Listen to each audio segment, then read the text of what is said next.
when this story started, actually, I had never imagined or dreamt that I'm going to get into education. The story's got a very different background where it started.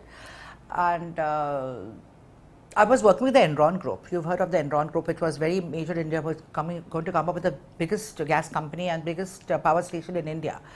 And I fortunately got a job with them in a very good position as director for their environment and director for their community relations of the people who were going to be in the villages that were going to be displaced where the company was coming up, the gas company was going to come up.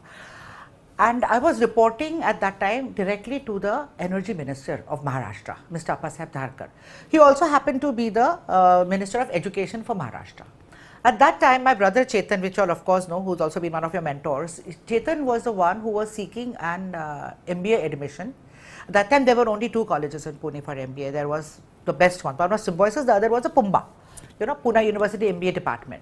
So he applied, obviously, number 1 was Symbiosis, everybody had to get in there. And he just missed, his name was in the waiting list somewhere, down 8 or 9 in the waiting list.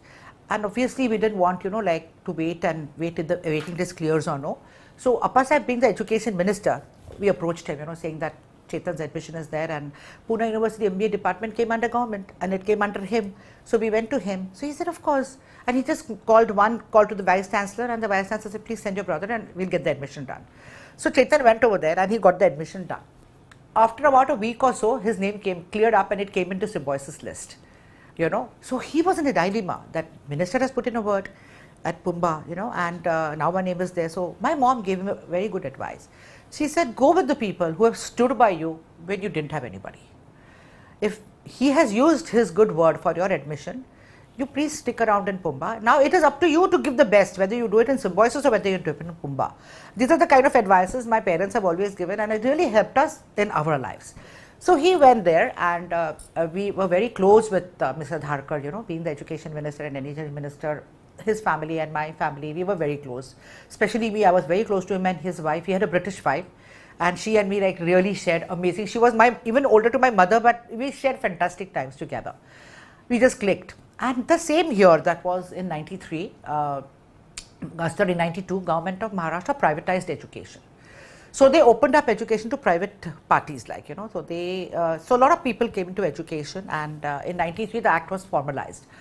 So Appasaheb said at that time that whoever is close to them, humko college nikalna hai.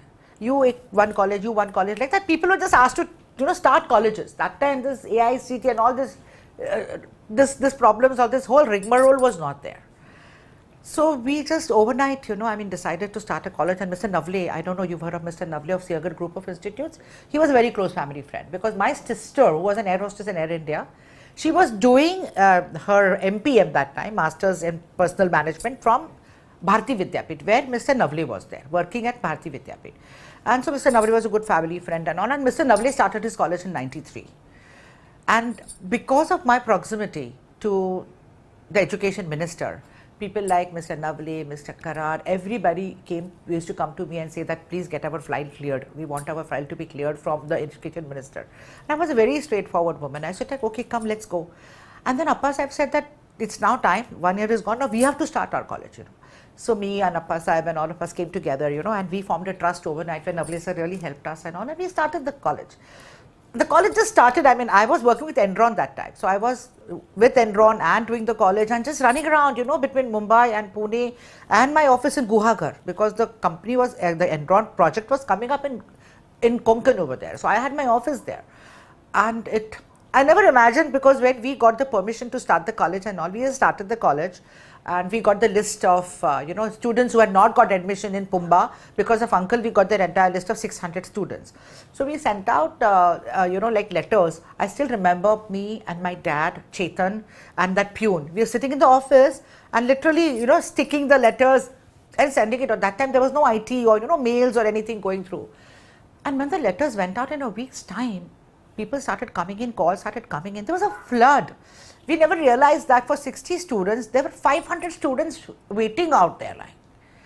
And at that time, I realized, that there is so much to do in this. And I myself was pretty young that time.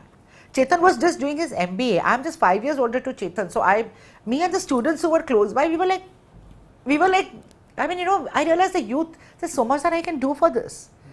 And then at that time, Chetan and me, like, there was no turning back from there. Then from next year onwards, you know, all these PGDM programs and, you know, everything was so easy. Well, it just started, you know, and I gave up my job in Enron. I resigned in 6 months because the college needed me full time, like, completely.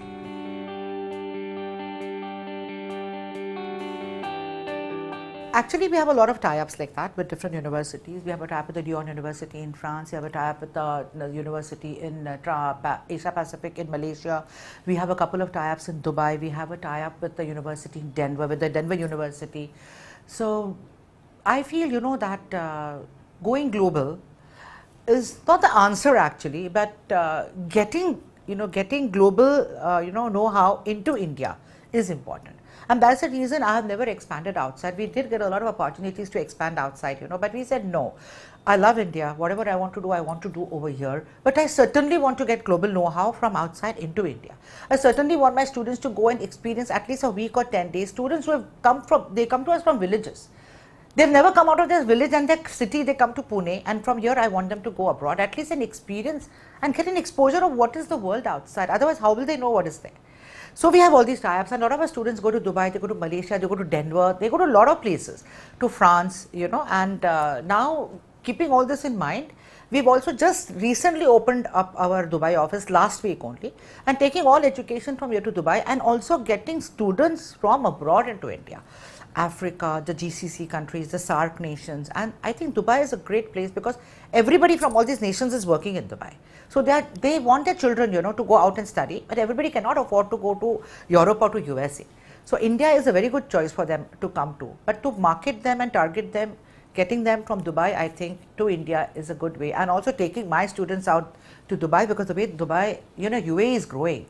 I mean, if you go there, you feel, you know, like, I mean, you are there, you know, from that place, you know how that place has gone, you know, from camels to the tallest buildings. You see, it was not just a camel hump. It's now, you know, the building humps, you know, you don't know where. Now the tallest building of the world, 300 floors, is coming up over there, you know, twice the size of Burj Khalifa.